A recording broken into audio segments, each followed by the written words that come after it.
Good morning, wolves, and welcome to your Wellness Monday morning meeting. Today, we're going to be talking about taking stock of our stress with Ms. Kominsky and myself, Ms. Vargas.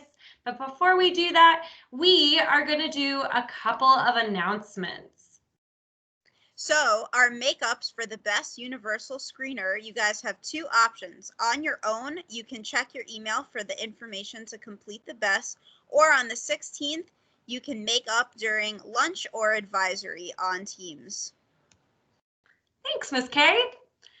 So we want to share with you guys that once a week on Mondays during morning meeting for the rest of the school year, we're going to press pause on academics and focus on your mental wellness by learning concrete stress reduction tools. Why do you think we're prioritizing your mental health? Well, Ms. K, a case study in Colorado found that 85% of students reported experiencing stress and or anxiety caused by school on a daily basis. Over 90% of those students reported that their school doesn't do anything to help them cope. Wow, well, we have a solution, and that solution is a program called Asset. We can't change what happens during the school day, but we can change how we respond to stress and anxiety. So for 5 to 10 minutes a week, we'll explore a variety of stress management tools so you can figure out what helps reduce your stress. I'm really excited about this, Ms. Kominsky. Me too. So for all of us at home, we know that stress is inevitable and our brains and bodies are biologically designed to respond to it. Dr. Daniel Siegel, an expert in adolescent anxiety, uses a hand model of the brain to help us understand the science of stress. We're going to use this model too. He believes that if we can see what's going on in the brain, we can begin to change what the brain does. So using our hand model, and we're hoping you guys are doing this in your advisories with us, when you feel calm, your brain acts like a closed fist. Blood flows and your brain communicates in a balanced way. When you're calm, your heart rate slows, your breathing is deep and relaxed, your muscles are loose, and you're aware of your body and what's going on around you. Calm is more than being just quiet. It's also a feeling of peace. When you feel stressed or anxious, your fingers go up and you flip your lid. Under stress, you lose your thinking brain due to decreased blood flow from the prefrontal cortex, so your limbic system, your thumb, is in control. When you're in fight, flight, freeze response, your heart rate increases, your breathing is shallow, and your muscles are tense. If you feel comfortable, share in advisories chat your answer to this question. When you encounter a stressor, do you tend to flight, free, or freeze? Asset tools help bring your lid back down so that you can use your prefrontal cortex, your thinking brain, and return back to a state of calm.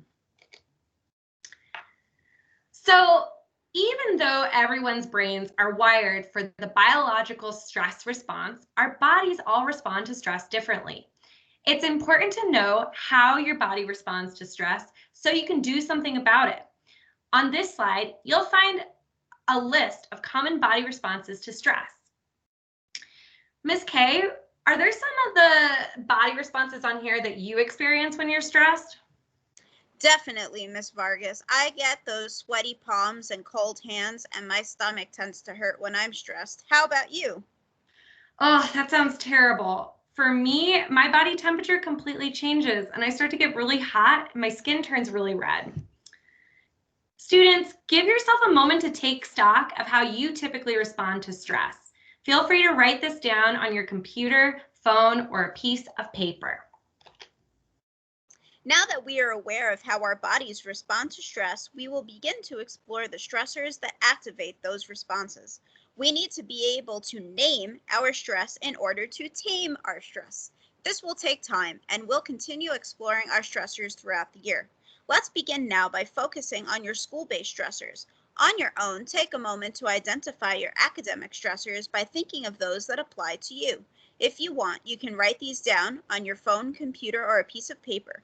When you start to see patterns in your stressors, you'll be able to anticipate what triggers stress for you, so you'll be better equipped to cope. Awesome. All right, guys. So we all know what flipping your lid feels like, and we all have developed some sort of coping mechanism to manage our stressors.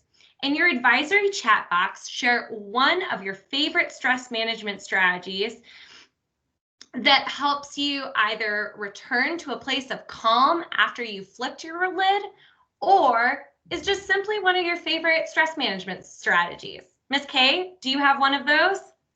I sure do. I really like to take a nice deep breath when I'm feeling stressed out. That usually helps me return back to baseline. How about you, Ms. Vargas?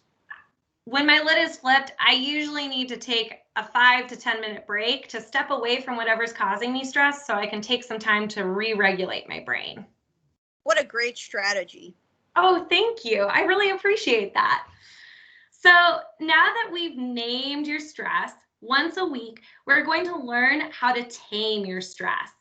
In the ASSET program, you will explore a variety of stress-reducing tools based on the tenets of mindfulness, positive psychology, and positive self-talk. The goal is to figure out what you like and what works to get you out of your stress response and back to a place of calm.